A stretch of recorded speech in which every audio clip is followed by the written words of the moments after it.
సమర్పిస్తున్నవారు.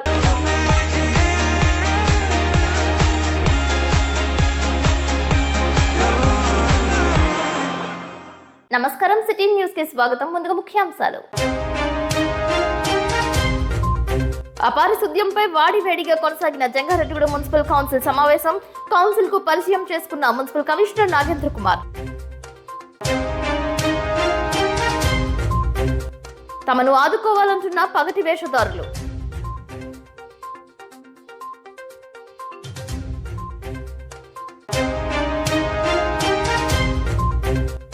మాదక ద్రవ్యాల నిర్మూలనే ధ్యేయంగా పనిచేయాలని ఆదేశించిన హోంమంత్రి అనిత.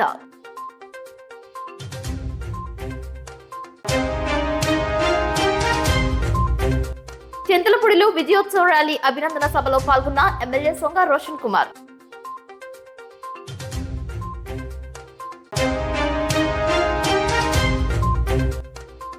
పోలవరం మండలం ఎల్ఎన్డిపేటలో చేతబడి నెపంతో వ్యక్తిపై దాడి.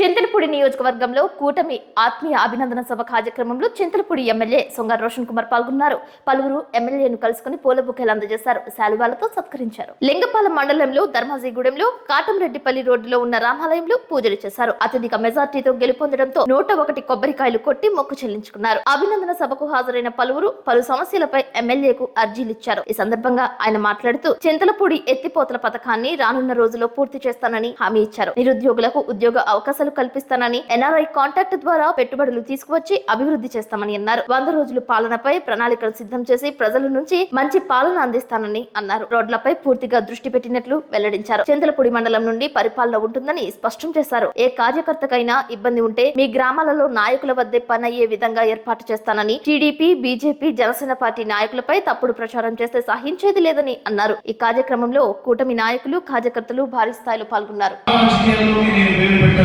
మీ దగ్గర సమస్యగా కూడా మీరు ముందుగా మీ యొక్క గ్రామ నాయకులు సంప్రదించండి. మీ యొక్క గ్రామ నాయకులకి, మండల స్థాయి నాయకులకి వాళ్ళకి ఇచ్చే గౌరవం ఇస్తూ అక్కడే మీ సమస్యల పరిష్కారం అయ్యేలా చేసుకోండి. ఉదాహరణకు చెప్తున్నాను, పక్కనోడు నా మీద ఆడని చెప్పి మన పెద్దదానికి చంద్రబాబు నాయుడు దగ్గరికి వెళ్దాము. కాబట్టి మీరందరూ కూడా తెలివైన వాళ్ళు. మీ గ్రామంలో సమస్య ఉన్నా ఏదన్నా కూడా ఫస్ట్ మీ యొక్క గ్రామ నాయకుడిని, పెద్దల్ని, అక్కడ ఉన్న లోకల్ నాయకులు కలవండి. ఎటువంటి మనస్పర్ధ లేకుండా ప్రతిదీ ఎమ్మెల్యే దగ్గర రావడం అనుకోవడం కరెక్ట్ కాదు. ఈ విషయం మన అందరిది. కాబట్టి మీరు ఎలా ఉండబోతారో మీకు రాజకీయంగా కూడా మీ భవిష్యత్తుని పైకి తీసుకొచ్చే బాధ్యత మాది. ప్రభుత్వం ఏర్పడిన తరువాత తొలిసారి జంగారెడ్డిగూడెం మున్సిపల్ కౌన్సిల్ సమావేశం మంగళవారం నిర్వహించారు. మున్సిపల్ కమిషనర్ నాగేంద్ర కుమార్ ఆధ్వర్యంలో మున్సిపల్ చైర్పర్సన్ బతిన నాగలక్ష్మి అధ్యక్షతన కౌన్సిల్ సమావేశం జరిపారు. కౌన్సిల్ లో పలు అంశాలపై వాడివేడిగా చర్చ సాగింది. కౌన్సిల్ సమావేశానికి 3-4 కౌన్సిల్ మినహా అందరూ హాజరయ్యారు. 1వ వార్డు కౌన్సిలర్ ముప్పాని రమణకు అనారోగ్యం కారణం చేత కౌన్సిల్ సమావేశానికి హాజరై వెనువెంటనే వెళ్లిపోయారు. కౌన్సిల్ సమావేశం ప్రారంభమయ్యేసరికి సమావేశ మందిరం కౌన్సిలర్స్ తో నిండుకుంది. సార్వత్రిక ఎన్నికల్లో భాగంగా బదిలీపై జంగారెడ్డిగూడెం మున్సిపల్ కమిషనర్ గా విచ్చేసిన నాగేంద్ర కుమార్ పరిచయం చేసుకున్నారు. మొత్తం 26 ఎజెండాలపై కౌన్సిల్ చర్చ నిర్వహించగా దాదాపు 40 నిమిషాల పాటు కౌన్సిల్ సమావేశం నిర్వహించారు. ఈసారి శానిటేషన్ సెక్రటరీలు, ఇంజనీరింగ్ సెక్రటరీలు సైతం కౌన్సిల్ సమావేశానికి హాజరయ్యారు. వారి సమక్షంలోని పలు సమస్యలపై కౌన్సిల్ చర్చించింది. గతంలో పనిచేసిన కమిషనర్స్ తమకు అంతగా గౌరవం ఇవ్వలేదని, కొత్తగా కమిషనర్ గా వచ్చిన నాగేంద్ర కుమార్ ప్రతి కౌన్సిలర్స్ కు బాధ్యతాయుతంగా గౌరవం ఇవ్వడంపై కౌన్సిల్ హర్షం వ్యక్తం చేసింది. అదేవిధంగా పట్టణ సంక్షేమం, అభివృద్ధిపై ఎమ్మెల్యే, ఎంపీలను కలుసుకోవాలని కౌన్సిలర్ అయినాల రమణమూర్తి కోరగా వారినే మున్సిపాలిటీకి తీసుకువచ్చి తగిన రీతిలో మర్యాద చేసి తమ సమస్యలను తెలియజేసే విధంగా చూడాలని సీనియర్ కౌన్సిలర్ నంబూరి రామచంద్రరాజు కోరగా కౌన్సిల్ అంగీకరించింది. గెలిచే వరకు మాత్రమే పార్టీలు అని, గెలిచిన తర్వాత అందరూ ఒక్కటేనని అన్నారు. కౌన్సిల్ సమావేశంలో రాటిఫికేషన్ పై చర్చ జరిగింది. షాడో సమావేశం లేకుండా రాటిఫికేషన్ పేరుతో నిధులు వెచ్చించి మున్సిపాలిటీ కార్యాలయంలో చేపట్టిన ఛాంబర్ నిర్మాణాలపై కౌన్సిలర్ నంబూరి రామచంద్రరాజు, నేట్రు సుబ్బలక్ష్మిలు అభ్యంతరం వ్యక్తం చేశారు. వాదోపవాదాలు జరుగుతున్న సమయంలో ఒక దశలో 1వ ఎజెండాను తిరస్కరిస్తున్నట్లు సుబ్బలక్ష్మి అభిప్రాయం వ్యక్తం చేయగా కౌన్సిలర్ పిపిఎన్ చంద్రరావు వివరణ ఇచ్చారు. ఎన్నికల కోడ్ సమయంలో కౌన్సిల్ సమావేశం నిర్వహించరాదని, 15 లక్షల నిధులు వెచ్చించకపోతే వెనక్కి వెళ్లే ప్రమాదం ఉందని, అందుకే మున్సిపాలిటీ కార్యాలయంలో ప్రజల అవసరార్థం పరిపాలనా సౌలభ్యం కోసం నిధులు వెచ్చించడం జరిగిందని కమిషనర్ నాగేంద్ర కుమార్, ఏఈ సంధ్యలతో పాటు చైర్పర్సన్ బత్తిన నాగలక్ష్మిలు వివరించారు. రాటిఫికేషన్ నిధులు వెచ్చించేటప్పుడు గౌరవ కౌన్సిలర్స్ కు సమాచారం అందించాలని విన్నవించారు.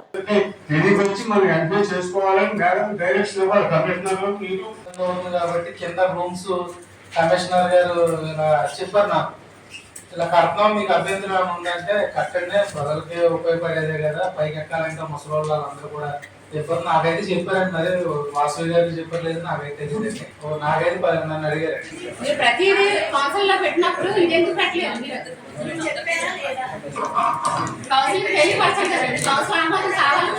అని పెద్ద మనసుతో తల్లి లాంటి వారు మీరు.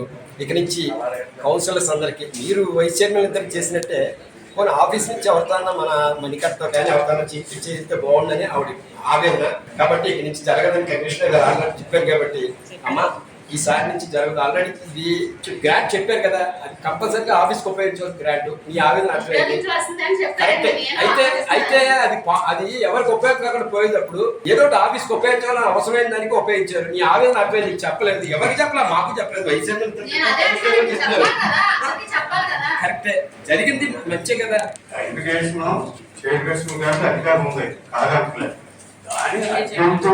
ఎమర్జెన్సీ అనే వర్క్లే చేయాలి. వాటర్ వర్క్స్ అని బిల్డింగ్లు అయ్యి ఎమర్జెన్సీ రావు. వాటర్ వర్క్స్ కానీ ఇంకా ఇంపార్టెంట్ ఏమైనా ఉంటే ఆ రాటిఫికేషన్ మేడం గారికి అధికారం ఉంటే తీసుకురావచ్చు. కదా కింద కట్టారు కమిషనర్ గారి రూమ్ కానీ ఇప్పుడు మనకి మంచి పనే కదండి చేసింది, ప్రజలకే కదండి. వైస్ చైర్మన్ ఇద్దరికి చెప్పారు కదా, ఎలక్షన్ కోడ్ రావడం వలన అది చెప్పడం జరగలేదు. అది అందరికి అవసరమేగా అనే కదండి పెట్టాము. ఇబ్బంది వచ్చా కదా, ఎలక్షన్ కోడ్ ఉండడం వలన కొంచెం చెప్పడం కుదరలేనట్టుంది.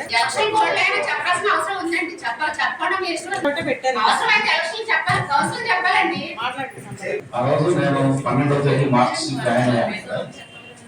అప్పటికి ఆడిట్ టేకప్ చేసి దాంట్లో 17 లక్షలు మనకి స్టార్ట్అప్ గ్రాంట్ నిల్వ ఉంది. దానికి బిల్డింగ్ పెట్టాలి కాబట్టి ఇద్దరు వైస్ చైర్మన్ గారికి చెప్పడం జరిగింది.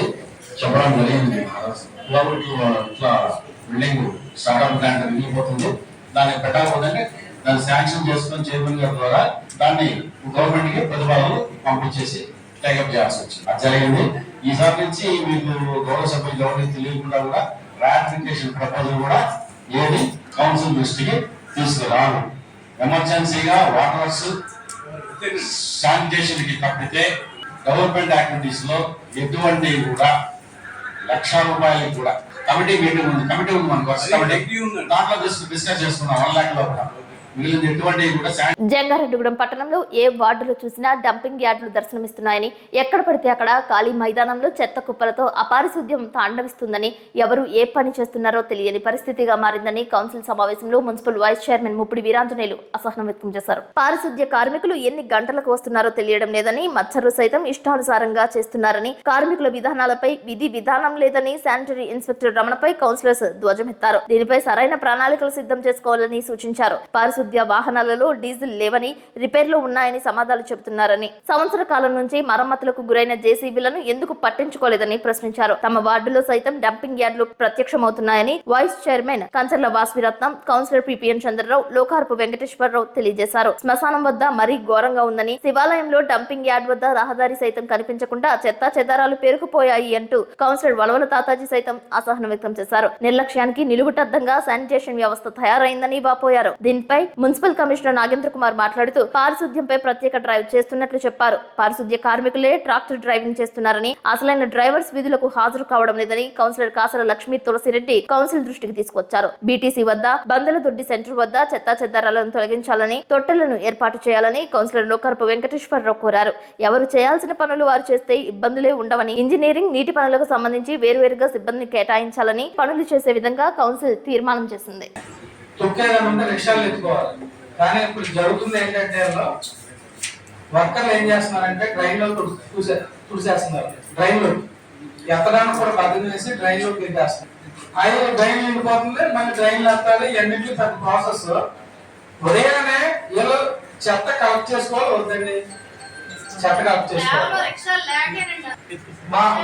మా మూడో సచివాలయ సెక్రటరీ గారి ఇంటి రోడ్లో మూడు డంపింగ్ యార్డ్లు ఉన్నాయి. మా ఝాన్సీ గారు ఇంటి ఎదురుకుంటూ డంపింగ్ యార్డ్, కొంచెం ఎదరకొస్తే గౌడర్స్ వాళ్ళ ఇంటి ఎదురుకుంటూ డంపింగ్ యార్డ్, అలా కొంచెం ఎదరకొస్తే బొమ్మర్గడ్డ దగ్గర డంపింగ్ యార్డ్.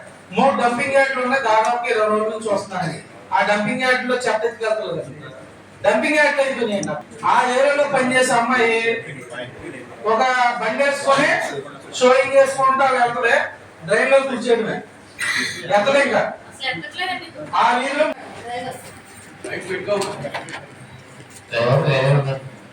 లేదమ్మా, నేను చూస్తా, మా ఇల్లు అక్కడే కదా మేడం. నేను డ్రైవర్ కింద నన్ను ఎక్కిస్తున్నారండి, ఎవరు లేరని మీరు ఒకసారి చెప్పండి, మున్సిపల్ మీటింగ్ లో ఒకసారి చెప్పండి అని చెప్పాడు. కనీసం రిక్షా కూడా లేదండి మా వాటికి. రిక్షా ఇచ్చారు, పాత రిక్షా ఇచ్చారండి. 15 వాటికి 2 కొత్త రిక్షాలు ఇచ్చారు. వీళ్ళకు కాల్ చేస్తున్నారండి, టైర్లు పోయినాయి, టైర్లు వేయించానండి, వేయించి కాల్ చేసి మళ్ళీ ఇస్తే మళ్ళీ పోయినాయండి.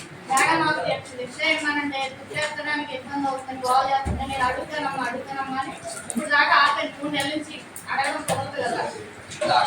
నిన్న కూడా ఎక్కినప్పుడు ట్రాక్టర్ నేను చూశాను, నేను చూడబట్టే కదా అడుగుతున్నాను. అంటే రోడ్డు ఇచ్చేవాడికి మానేసేసి ఎలాగండి వాళ్ళు చూస్తున్నారు. నేను ఈరోజు నీ మాట నేను తిరిగాను. ఎందుకు మాట వాళ్ళు అబద్ధాలు ఇస్తారు మీకు సార్. అర కిలోమీటర్ ప్రహరీ గోడ ఉంటుంది సార్ మాకు. ఆ 1 కిలోమీటర్ నేనే కుర్చి పోగు పెట్టి వాళ్ళు వచ్చిన తర్వాత నేనే ఎత్తిచ్చి ట్రాక్టర్ పోయిస్తానండి. నేను పరిచయం చేస్తానమ్మా, పరిచయం చేస్తాను. అతను ఇంకోసారి నీ వార్డు కంప్లైంట్ వచ్చిందంటే మాత్రం సభ్యుల గురించి యాక్షన్ తీసుకోవాలి సార్.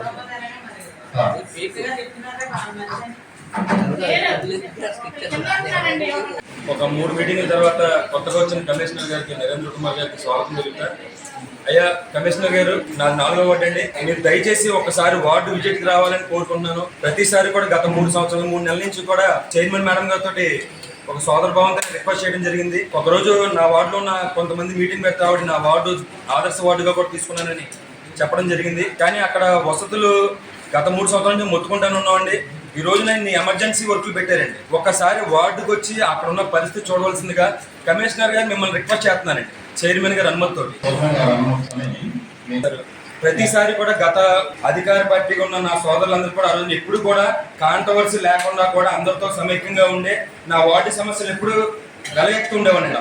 ఈ రోజున 3 డంపింగ్ యార్డ్లు, ఇందాక అంజుబాబు చెప్పినట్టు పాత బస్ స్టాండ్ లో ఒక డంపింగ్ యార్డ్ పెట్టారండి. ఒకసారి ఇన్స్పెక్టర్ గారు ఒకసారి లాగండి, దేశరత్న గారు ఒకసారి ఎదరండి. మన అందరికీ శ్మశానం అండి.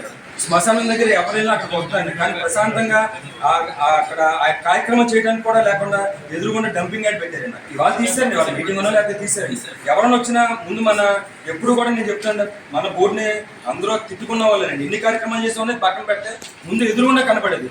ఊరికి ఎంట్రన్స్ లో ఆ శ్మశానం పక్కన మన గుడి పక్కన ఆ డంపింగ్ యార్డ్ సార్. రాత్రి మొన్న 3 రోజుల నుంచి కూడా ఆ ఏరియా అంతా కూడా పొగతో నిండిపోయి అందరూ ఆరోగ్యాలు పాడైపోయి ఆల్రెడీ హాస్పిటల్కి వెళ్ళి రిపోర్ట్లతో సహా లాస్ట్ కమిషనర్ గారికి శ్రావణ్ కుమార్ గారికి కానీ, ఆ తర్వాత కమిషనర్ గారు కానీ, ఇప్పుడు నరేంద్ర కుమార్ గారికి కానీ మొర పెట్టుకుంటానే ఉన్నామండి. మీరు ఒకసారి సాయంత్రం విజిట్కి వెళ్ళి దయచేసి మీరు రమ్మంటే నేను వస్తానండి. మాటల ద్వారా లేకపోతే విమర్శించాలని కాదు, ఆ డంపింగ్ యార్డ్ చూడండి, వార్డు చూడండి, అడవిలాగా అయిపోయింది. రోడ్డుకి వెళ్తానికి దారి లేకుండా అయిపోయిందండి. అదొక ఇమీడియట్ గా పెట్టి ఆ జేసీబీ పోయి ఇన్ని రోజులు అయిందండి.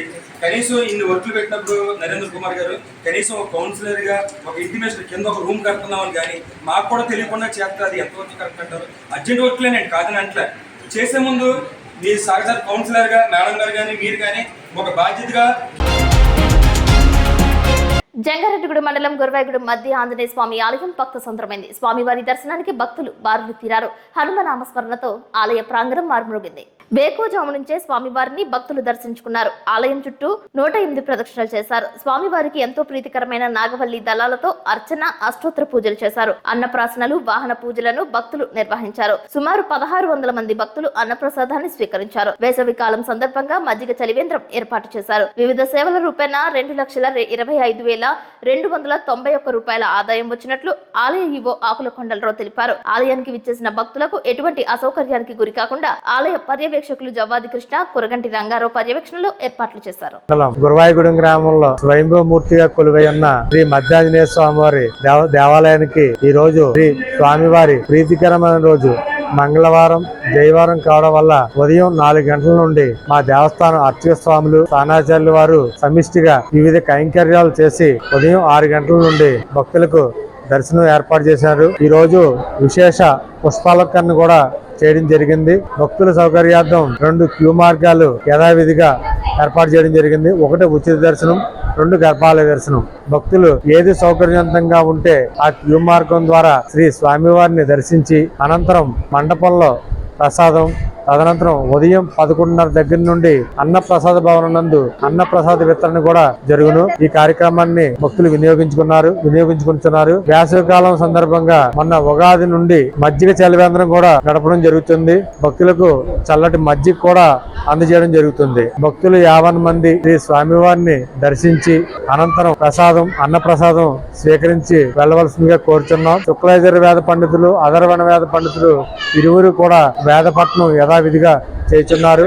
భక్తులు అష్టోత్తర పూజా కార్యక్రమాలు, వాహన పూజా కార్యక్రమాలు, ఇతర పూజా కార్యక్రమాలు కూడా జరుపుకుంటున్నారు. జై శ్రీరామ్, జై హనుమాన్.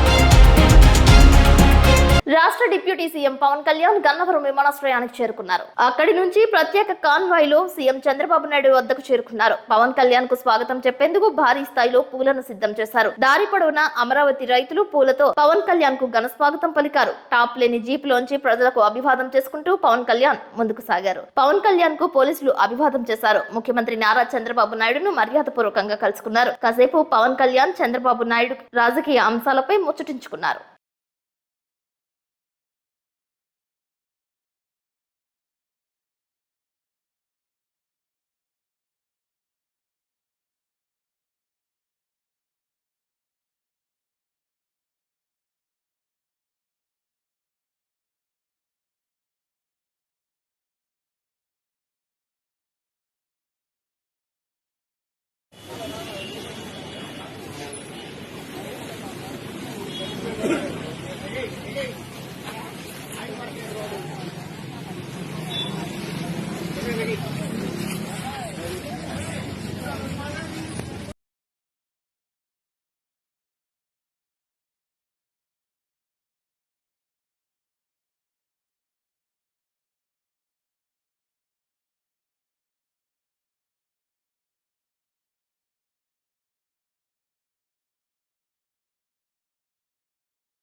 రాత్రి 8-9 దాటిన తరువాత యువత గుంపులుగా కనిపిస్తే పోలీసులకు పూర్తి స్వేచ్ఛ ఇచ్చినట్లు తగిన రీతిలో మర్యాద చేస్తారని రాష్ట్ర హోంమంత్రి అనిత వెల్లడించారు. గంజాయి మాదక ద్రవ్యాల నిర్మూలనే లక్ష్యంగా పనిచేస్తారని వెల్లడించారు. మనం ఎంత దారుణమైన సిచ్యువేషన్ అంటే గంజాయి ఈ రోజు వరకు నిర్మూలన చేయడానికి 5 సంవత్సరాల కాలంలో కనీసం ఒక రివ్యూ కూడా పెట్టలేదంటేనే విచ్చలవిడితనం ఎక్కడ పెరిగిందో మనకు అర్థమవుతుంది. ఆఖరికి వైఎస్ఆర్సీపీ నాయకులు కూడా గంజాయిలు అమ్ముకోవడంలోని గంజాయి వ్యాపారంలోని ఇన్వాల్వ్ అయిపోయారు కాబట్టి వాళ్ళు అసలు దీని మీద కనీసం దృష్టి పెట్టలే. ఏమండి, చింతపల్లి నుంచి జీమాడుగల్ నుంచి అటువైపు నుంచి అదే విధంగా మనకి ఒడిశా నుంచి ఇలాంటి మల్టిపుల్ ప్లేసెస్ నుంచి మనకి గంజాయి సరఫరా అవుతుంది. మనకి ఎన్ని చెక్ పోస్టులు ఉన్నాయండి అని డిపార్ట్మెంట్ వాళ్ళని అడిగితే 3 చెక్ పోస్టులు ఉన్నాయని చెప్పి 3 చెక్ పోస్టులు ఉన్నాయి. ఎందుకు రాదండి లోపలికి? మనకి వైజాగ్ కి ట్రాన్స్పోర్టేషన్ ఎక్కువ, ఇటు ట్రైన్స్ గానీ ఇటు ఫ్లైట్స్ గానీ రోడ్ ఫెసిలిటీస్ ద్వారా వ్యాన్లు మిగతా అన్ని దాంట్లో ఈవెన్ 2 వీలర్ ఆఖరికి అమెజాన్ లో కూడా పెట్టుకుని అమ్మేసుకుంటున్నాడు అండి డ్రగ్స్ ని. కర్రీ లీవ్స్ అని పేరు చెప్పుకొని అమ్మేసే పరిస్థితి కనిపిస్తా ఉంది. నిజంగా ఇది మనం చాలా సీరియస్ గా తీసుకోవాల్సిన ఇష్యూ. అంటే అంత క్రిటికల్ సిచ్యువేషన్ లో ఈ రోజు వైజాగ్ పరిస్థితి ఉంది. నేను ఎందుకు దీని మీద ఇంకా ఛార్జ్ తీసుకోకుండానే నేను రివ్యూ పెట్టానంటేనే ఒకసారి దీని సీరియస్నెస్ ఏంటన్నది ఆలోచించండి. నేను ఇంకోటి కూడా చెప్పాను, టాస్క్ ఫోర్స్ ఏర్పాటు చేయండి.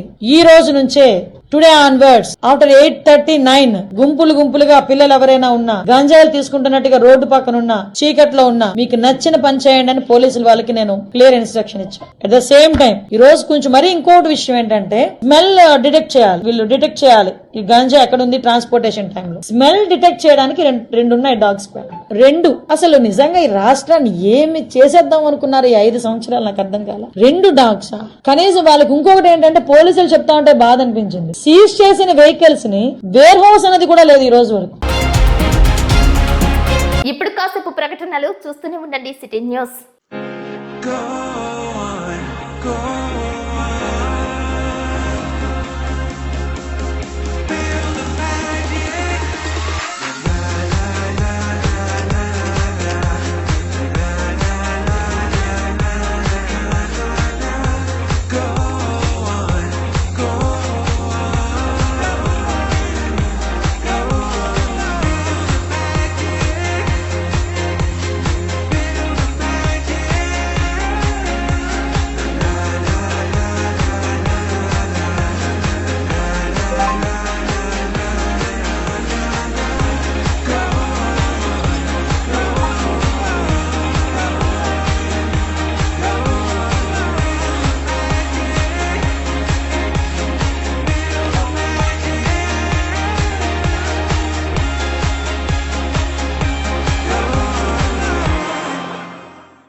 Welcome back. పగటి వేష కళాకారులను ఆదుకోవాలని పగటి వేష కళాకారుడు ప్రసాద్ కోరారు. గత వారం రోజులుగా కామవరపుకోటలో కొత్తపేటలో జాంబవంతుడు, శివపార్వతులు, రామ, హనుమాన్లు శక్తి వేషాలు వేశారు. ఈ సందర్భంగా ప్రసాద్ మాట్లాడుతూ నేటికి గ్రామీణ ప్రాంతాల్లో పగటి వేష కళాకారులకు కొంతవరకు ఆదరణ ఉందని, పూర్వకాలంలో పట్టణాల్లో సైతం కళాకారులను పోషించడానికి సహాయం చేసేవారని ఆయన తెలిపారు. తాత ముత్తాతల కాలం నుండి పగటి వేషాలే జీవనాధారంగా వేలాది కుటుంబాలు ఉన్నాయని వారిని ఆదరించాలని కోరారు. గ్రామీణ ప్రాంతాల్లో పిల్లలు పెద్దలు నేటికి కూడా పగటి వేష కళాకారులను ఆద్యంతం ఎంతో ఉత్సాహంతో చూస్తారని అన్నారు.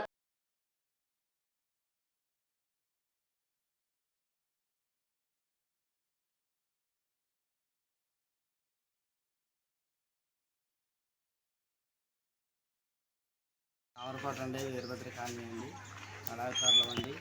ఇలా వేషాలు పగటి వేషాలు ఎదుర్కొంటూ రోజు జాంబవంతుడు, రాముడు, ఆంజనేయుడు, కృష్ణుడు ఇలా శక్తి వేషాలు 24-25 రోజులు మట్టి వేషాలు వేసుకొని ఇలా జీవనార్థం చేసుకుంటున్నారండి. చాలా ఆర్థిక పరిస్థితుల్లో ఉన్నాం. కళాకారులు అండి, మహాన్ బాబా.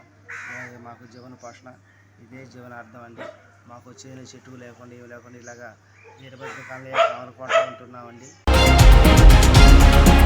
జంగారెడ్డిగూడెం మండలం గురవాయిగూడెం అయ్యప్ప స్వామి ఉపాలయంలో భక్తులచే నీరాజనాలు అందుకుంటున్న శ్రీ వల్లి దేవసేన సమేత సుబ్రహ్మణ్యేశ్వర స్వామికి ప్రత్యేక పూజలు చేశారు. మంగళవారం సందర్భంగా స్వామివారికి పంచామృతాలతో విశేష కైంకర్యాలు జరిపారు. శరవణ భవ అనే నామస్మరణతో ఆలయ ప్రాంగణం మారుమ్రోగింది. అయ్యప్ప చారిటబుల్ ట్రస్ట్ సభ్యులు ఆధ్వర్యంలో ఉచిత ప్రసాద వితరణ చేశారు. భక్తులు ప్రత్యేక పూజలు చేశారు.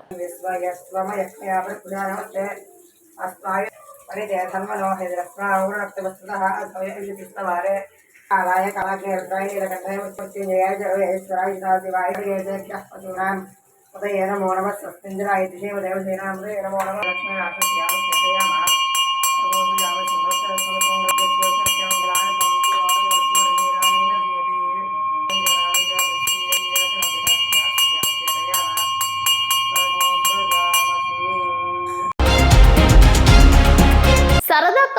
డ్రైవింగ్ ప్రాణం తీసింది. మహారాష్ట్రలో ఎల్లోరో గృహాల వద్ద విహారయాత్రకు వచ్చిన స్నేహితులకు చేదు అనుభవం ఎదురైంది.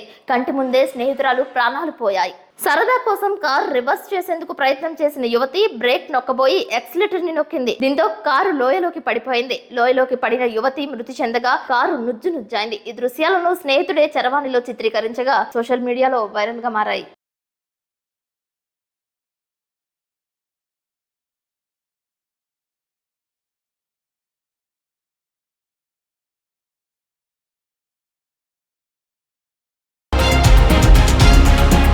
జంగారెడ్డిగూడెంలో రాజుల కాలనీ నందు వెంచేసి ఉన్న శ్రీ వల్లి దేవసేన సమేత సుబ్రహ్మణ్యేశ్వర స్వామి ఆలయంలో మంగళవారం సందర్భంగా అన్నదానం చేశారు. తొలుత స్వామివారికి విశేష పూజలు చేశారు. పట్టణానికి చెందిన కళ్యాణి జనరల్ స్టోర్స్ నిర్వాహకులు నాగసూరి వసంత్ కుమార్ తనయుడు కొండబాబు పుట్టినరోజు పురస్కరించుకుని అన్నదానం ఏర్పాటు చేశారు. ఈ కార్యక్రమంలో పసుమర్తి సాయి కుమార్, సొల్సా శ్రీనివాసరావు, ఆలయ కమిటీ సభ్యులు జుజ్జూరి శ్రీనివాసరెడ్డి, కానూరి గంగాధర్, బాబీ, శివ, ప్రవీణ్ తదితరులు పాల్గొన్నారు. ఈ సందర్భంగా నాగసూరి వసంత్ కుమార్, హైమావతి దంపతులను, వారి కుమారుడు కొండబాబు, కుమార్తె కళ్యాణిలను ఆలయ కమిటీ, అన్నదాన కమిటీ, అభివృద్ధి కమిటీ తదితర సభ్యులు సంయుక్తంగా శాలువాతో సత్కరించారు. భక్తులు భారీ స్థాయిలో తరలివచ్చారు.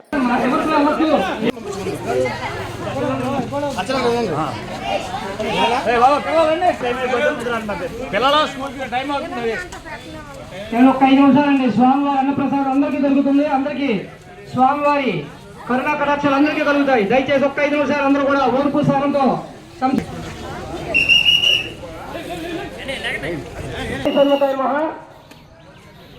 అందరూ కూడా దయచేసి స్పీడ్ గా వడ్డించండి అమ్మా.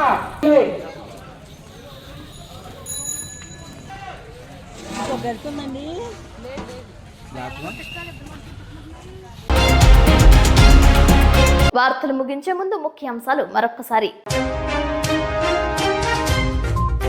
అపారిశుద్ధ్యంపై వాడివేడిగా కొనసాగిన జంగారెడ్డిగూడెం మున్సిపల్ కౌన్సిల్ సమావేశం. కౌన్సిల్ కు పరిచయం చేసుకున్న మున్సిపల్ కమిషనర్ నాగేంద్ర కుమార్. తమను ఆదుకోవాలంటున్న పగటి వేషధారులు.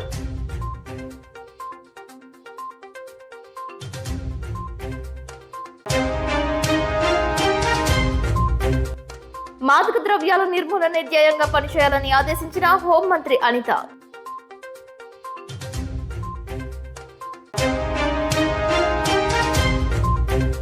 చింతలపూడిలో విజయోత్సవ ర్యాలీ అభినందన సభలో పాల్గొన్న ఎమ్మెల్యే సొంగ రోషన్ కుమార్.